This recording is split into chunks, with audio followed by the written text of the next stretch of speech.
So welcome to day number 5 of 4 a.m. club.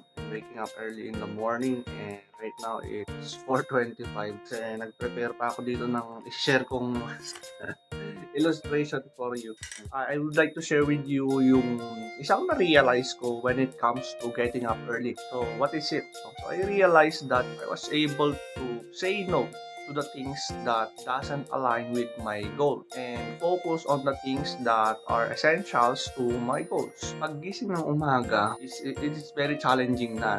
Like before, matutulog ng alas 10, okay pa naman yung mga 10, mga 11, 12, 1, 2, 3 a.m. matutulog ng gano'n na oras. 4 a.m., even 6 a.m. No? And siyempre may mga activities yan. And yung mga dating activities, kumakaway pa sa akin. Like, gawin mo muna to, mag-ano ka muna, maglaro ka muna, mga ganyan, di ba? So, having a goal na gumising ng maaga, and ang nangyari is that I was able to say no sa mga yun. And nakapag-focus lang ako na, okay, I have to eat before sleep. Kailangan kumain ng maaga para matunawan na. Kasi pag di tayo tunawan, no, medyo mahirap yun matulog. And ganun din sa business natin. Marami sa atin na naka-focus sa mga bagay na hindi naman importante. Say you are building a business.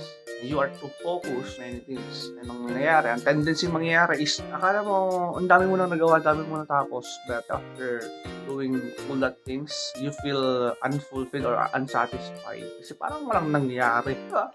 Have you ever experienced that na dami mo namang ginawa pero walang nangyayari? And hindi mo mawari. Nangyayari yun kung ganito kasi. Nangyayari yun. Pero ito your energy. Ito yung energy natin and then nakakalat siya, naka-scatter, right? So, meaning, we are doing things na hindi essential sa ating goal. So, my question is, what is your goal? If your goal is to build a business and build a cash flow, asan yung focus mo? Naka-focus ka ba sa pag-build ng business or cash flow or not? Naka-focus ka ba sa ibang bagay? Are you able to say no sa mga bagay na hindi naman importante? I would like you to check, no, or assess, reflect kung nasaan yung attention mo, nasaan yung focus mo. Okay? Kalat-kalat ba? Kung sabihin mo, kalat-kalat, be honest, no? Ayan, nandyan na yung mga kailangan mong baguhin. Okay? And then, ito naman yung isa para maging fulfilled ka sa mga ginagawa. You have to focus your energy on one thing. I know there are lots of activities na nagmamatter and kailangan mong tapusin, kailangan mong gawin. So, not necessary na isa lang dapat. Just choose the essential things. No? Yung mga important things. You have to know your priorities.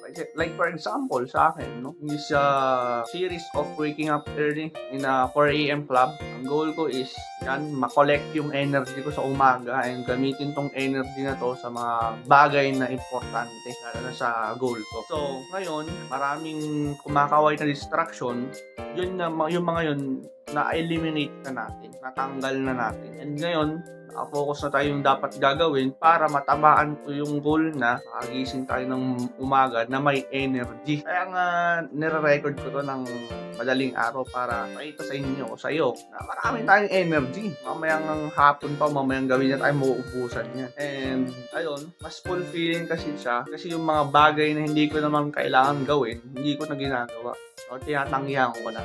Halimbawa, tara mamasyal tayo ng gabi.